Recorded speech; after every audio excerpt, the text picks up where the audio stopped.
Hello and welcome to another evening of a Wednesday on the Den. My name is Aaron. This is someone that you haven't seen in ages. Hello. His name is Chris, if you've forgotten. And we're coming to you from Manchester in England. Yatta! Shh. Nighttime voice. No.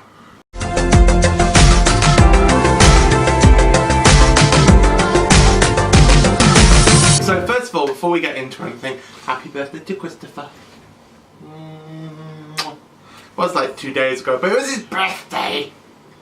I'm 26 now. My body just checks out from this point onwards. According to you, you invested in good genes. I did. Your dad's hot. What? Everybody thinks so. Anyway, so this week on the Den, lots of people are travelling, it seems. Going to Hawaii, although like JD has not found Lilo and Stitch yet, which is very, very, very disappointing. I don't think the real Aaron. Shut up. And then the Monday boys are off travelling too. We have 83 days, I think, until we go to Florida.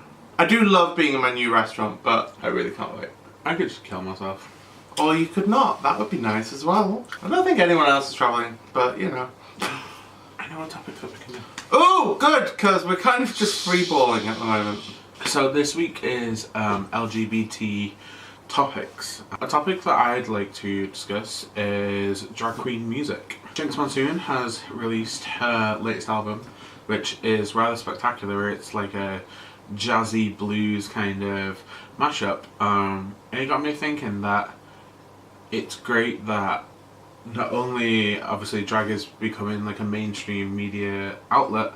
Obviously Drag Race is on TV, we've got Dragula coming up on YouTube, that kind of stuff, and it's becoming more and more and more watched. And it's great that these drag queens are releasing music, but when you think drag queen music, you generally 9 times out of 10 of think yes, You think of dance music with... Yeah.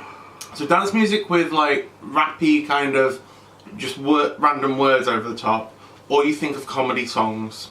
I think, and neither of those, or pun songs. And I think what's really nice is that both Trixie Mattel and Jinx Monsoon are kind of breaking out of that mold a little bit. And you know, Trixie is definitely doing this very country feel stuff, and folk. That was the guinea pigs. Jinx is doing this sort of like jazzy, bluesy, and yes, they both, because they are comedian queens, they have some comedy song bits in there. But it's nice that they have decided to find their own niche market within the drag music community. But I don't even think it's that they've found a niche, I think it's just that they found their own voice.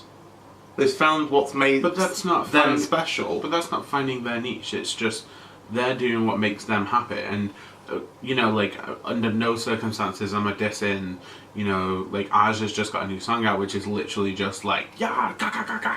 But you do really like it. Yeah, like, I really like that kind of music. But up until kind of, I'm a bigger than big Trixie Mattel fan, anyone will tell you that.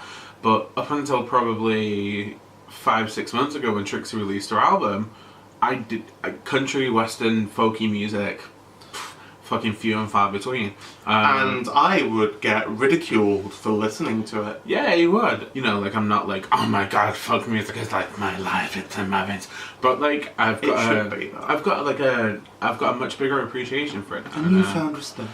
Yeah, definitely. You see, generally like with the drag music stuff, I get a little bit bored of the ones that are just a dance beat and then the same 5 words over the entire song. Those ones annoy me, but some of RuPaul's songs have been really quite awesome, but I tend to go for the ones that aren't the mainstream big hits. I'm not in any way trying to say that Trixie Mattel and Jinx Monsoon are the god-all of fucking drag music. I mean, they are, but you know.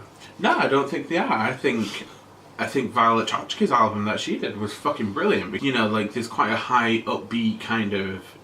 And Alaska does have some very good songs.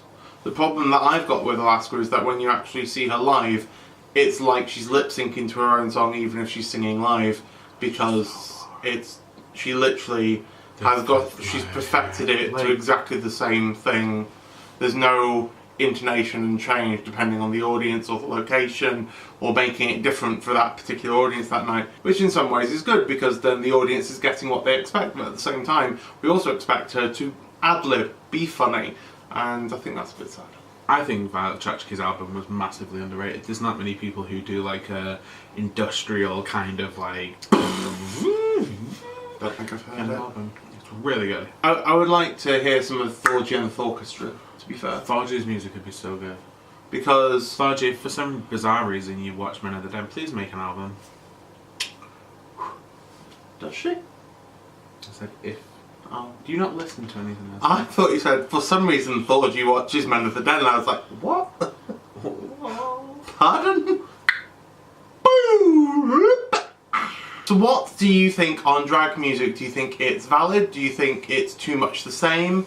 Do you think that we should have a little bit more diversification? Like Thorgy and the Orchestra, it would be nice to see some of the classical music stuff coming out of Thorgy. It's so cool. I'll do it anally. I hope you all have a wonderful rest of the week, that you've enjoyed seeing Christopher and wishing him happy birthday. Don't worry, he'll be dead next week. Pretty much. I'm in London next week. AKA London. Fucking London. London. So, hope you all have a wonderful rest of your week. Hopefully see you next week. You won't see him, you might see someone else, but there will definitely be a Wednesday video. See you all later, guys. Bye.